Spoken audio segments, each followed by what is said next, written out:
Welcome everyone. Before watching this video, it is suggested to watch previous video about Section 169. You can find link of video in description. Keep in mind the simple example of Mr. A and Mr. B discussed in that previous video. Let's now talk about today's topic. Section 152 subsection 1db. This subsection is about payment of return on Sukuk to non-resident person. Let's go to tax regime link. And then click on this green box.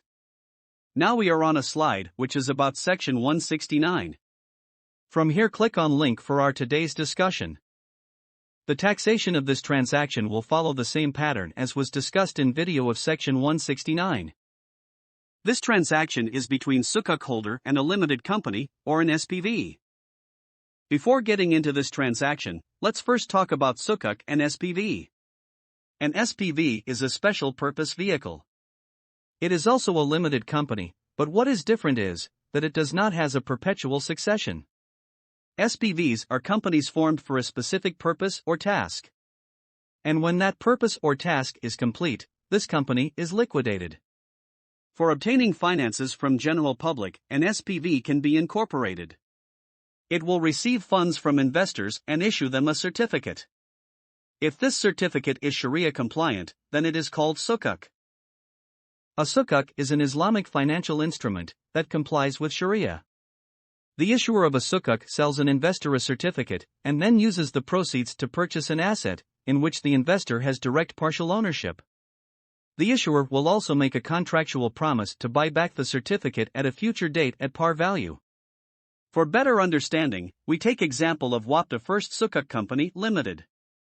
This company was an SPV and was incorporated in September 2005 by WAPTA.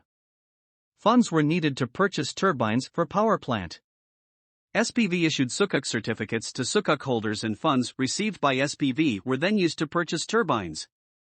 The title of turbines was held by SPV. These turbines were leased to WAPTA. In return WAPTA paid lease rentals to SPV and SPV paid it to Sukuk holders.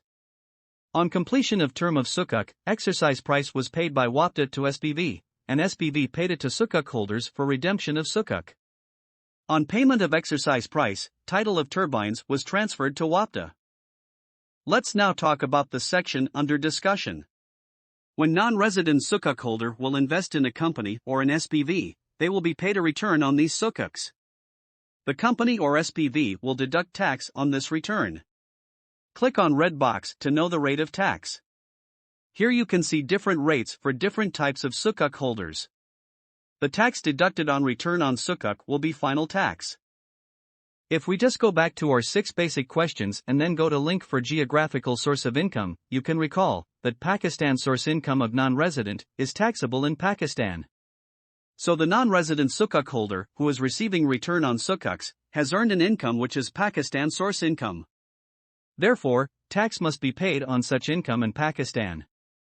Let's go back to our relevant slide. Press this home icon. Then tax regime link. Then the green box. Then the relevant link.